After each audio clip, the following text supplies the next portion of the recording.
change in the blink of an eye. For Ryohei Arisu, a young man adrift in life without direction, obsessed with video games and disconnected from ambition, that transformation comes without warning. One moment he is wandering through the crowded streets of Tokyo with his two closest friends, Chota Sagawa and Daikichi Karube, and the next he steps out of an underground bathroom into a hollow, silent city.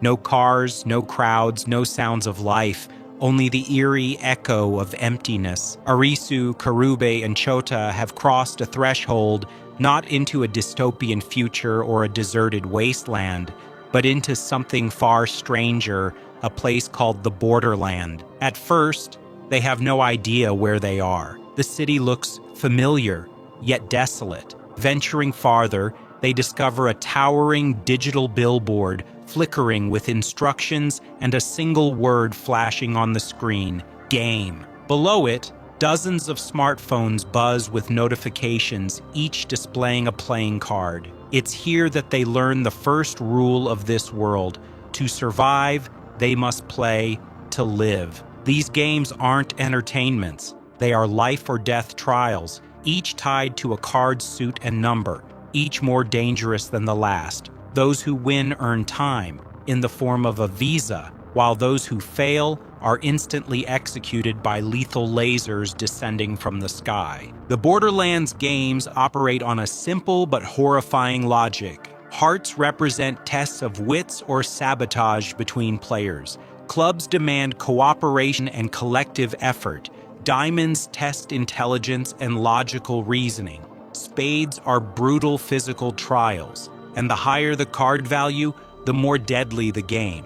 Fail to extend your visa before it expires, and death is certain. This is not a place for the faint of heart. It is an arena built to strip away illusions of normal life and expose the raw truth of survival. Arisu and his friends endure their first game, a cruel test of choice, and survive by the narrowest of margins. But Borderland is not just about survival mechanics. It's about human psychology under unimaginable pressure. Trust fractures, friendships are tested, morals transform.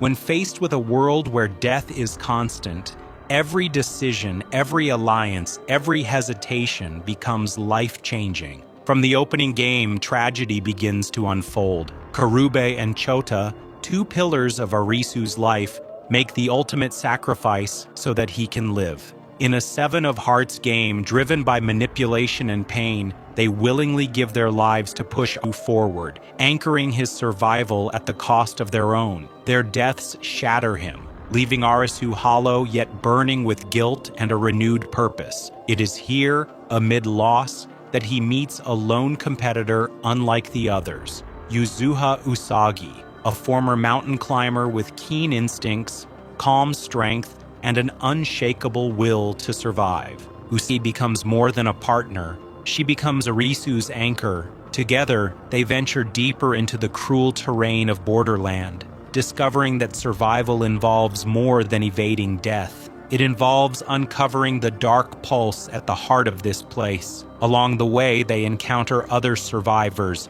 the enigmatic schemer Shuntaro Chishia, the determined player, and the rational thinker Rizuna Ann. Each of them brings unique skills but also their own burdens. Some seek escape, others seek purpose, all seek understanding. The players eventually find a sprawling safe haven known as the beach, a mansion where competitors gather, rest, and strategize.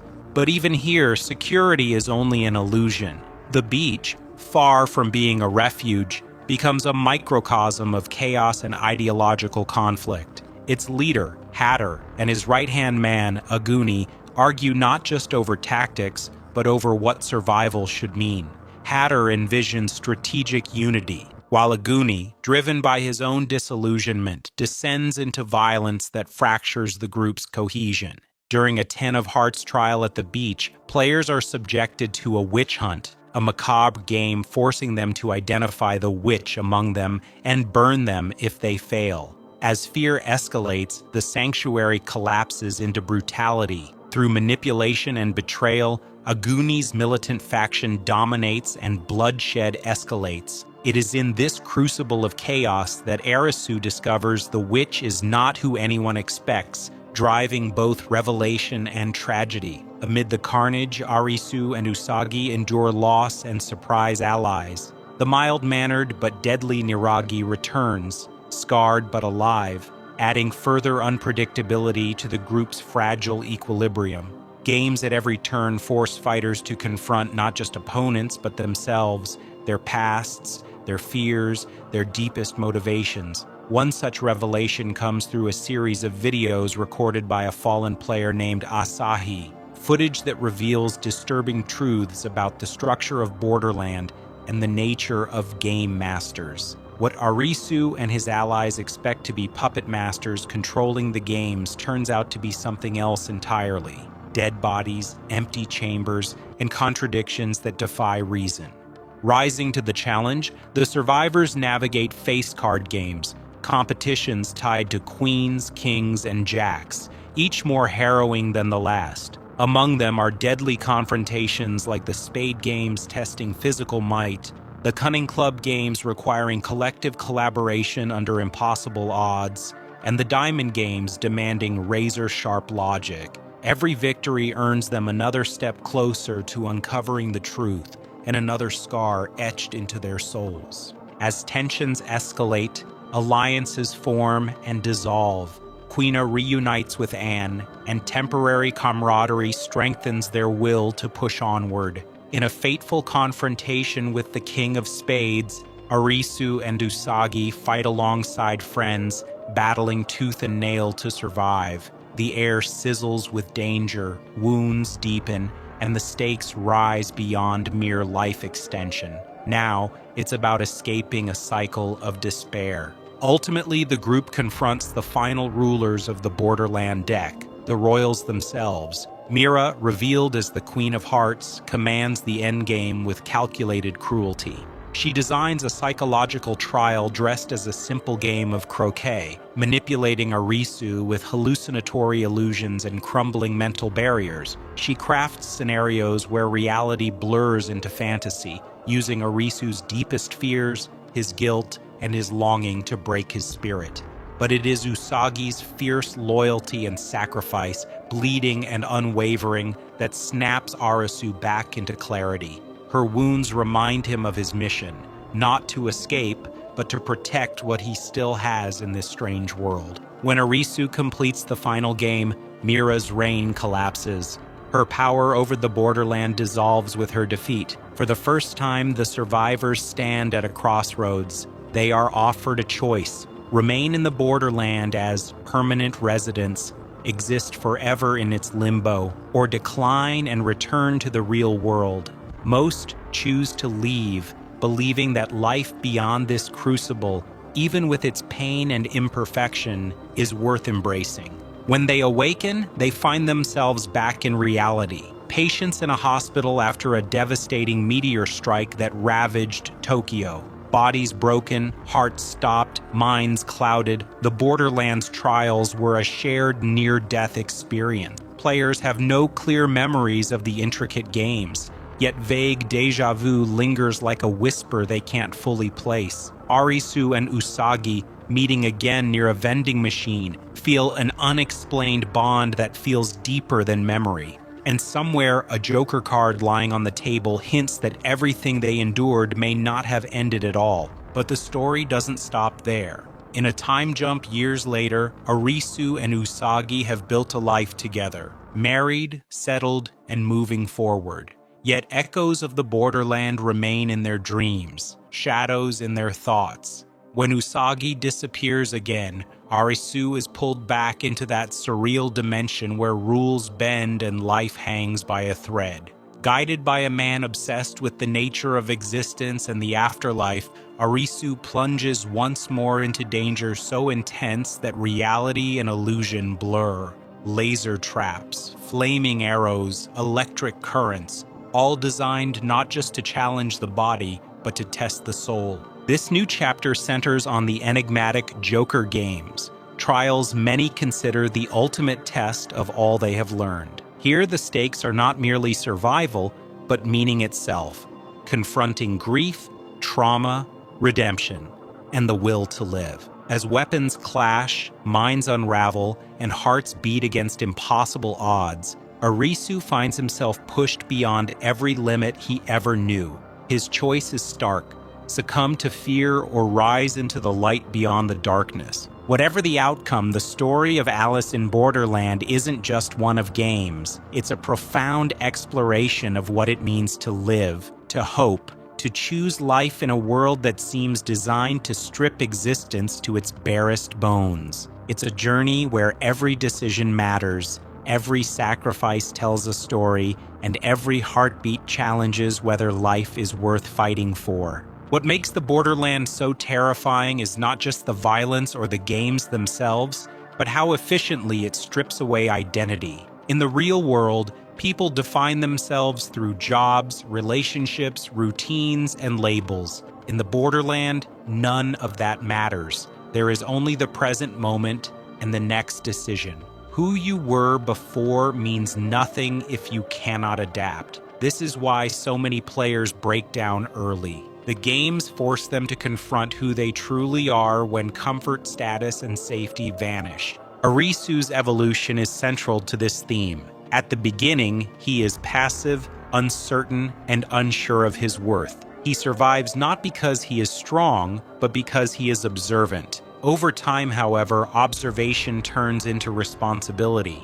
Each loss hardens him, not into cruelty, but into awareness. He learns that surviving alone is meaningless. Survival gains value only when it protects others. This realization transforms him from a reluctant participant into a leader who carries the emotional weight of those around him. Usagi's journey runs parallel but distinct. Where Arisu struggles with purpose, Usagi struggles with isolation. Raised to rely only on herself, she initially treats others as temporary allies rather than emotional connections. The Borderland challenges this mindset relentlessly. Every cooperative game forces her to trust. Every loss reminds her that independence has limits. Through Arisu, she learns that relying on others does not weaken her strength, it multiplies it. Their bond is not built on romance alone, but on mutual survival, shared trauma, and unspoken understanding. Other characters embody different responses to the Borderland. Chishia represents intellect without attachment. He treats the games as puzzles and people as variables, believing emotional detachment is the only way to win.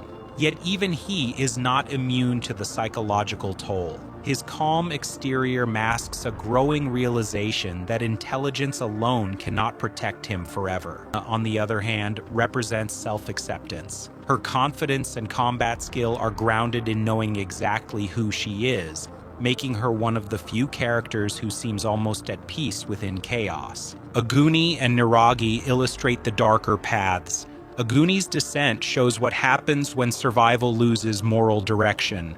Haunted by guilt and trauma, he clings to violence as a way to feel alive. Niragi embodies pure resentment, a man who uses the Borderland as permission to unleash cruelty without consequence. These characters are not villains in the traditional sense. They are reflections of what humans can become when accountability disappears. The Borderland does not create monsters, it reveals them. The face card games elevate this psychological exploration. These are no longer anonymous challenges, but personal confrontations. Each king, queen, or jack embodies a philosophy of survival. Some value strength, others cooperation, others deception. Defeating them requires not just skill, but understanding their worldview. The games become debates played out through violence and sacrifice, forcing players to choose which values they will uphold when death is guaranteed for the loser. The Queen of Hearts game stands apart because it attacks the mind directly. Instead of physical danger, it weaponizes doubt. Mira does not threaten Arisu's body, she threatens his belief in reality. By offering false explanations and fabricated truths, she exploits his desire for meaning. The most dangerous enemy is not the one who tries to kill you, but the one who convinces you there is no reason to live. Arisu's victory comes not from logic, but from connection. Usagi's presence grounds him when reason fails. The revelation that the Borderland is a liminal space between life and death reframes everything. The games are not punishment, but filtration, a brutal test of will. Those who choose to live fight their way back. Those who give up disappear. This interpretation does not soften the cruelty, but it adds tragic purpose. Every death becomes a reflection of a choice made at the edge of existence. Returning to the real world does not erase what happened. Trauma lingers even without memory. The survivors carry invisible scars, instinctive reactions, unexplained bonds, a sense that life is fragile and temporary. Arisu and Usagi's reunion is powerful precisely because it lacks explanation. They don't remember why they care, only that they do. The Borderland may be gone, but what it shaped remains. The appearance of the Joker card suggests that certainty itself is an illusion. Just as the players thought they understood the rules, another layer emerges. This ambiguity is intentional. Alice in Borderland is not interested in clean answers. It asks questions instead. What gives life meaning? Is survival enough, or must it be purposeful? Are people defined by circumstance or by choice? At its core, the story argues that meaning is not given. It is chosen. The Borderland does not reward kindness, intelligence, or strength consistently. It rewards will. The will to stand up again. The will to protect others even when it costs everything. The will to believe that life, despite suffering, is still worth returning to.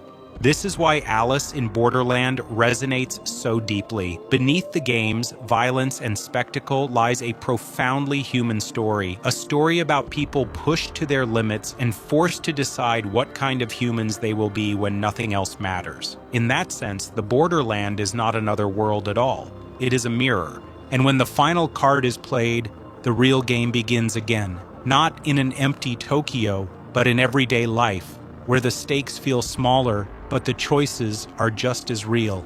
Thanks for watching. If you found this breakdown useful, don't forget to hit that like button, share it with a friend, and subscribe for more deep dives made simple. Drop your thoughts in the comments. I'd love to hear your take. See you in the next one.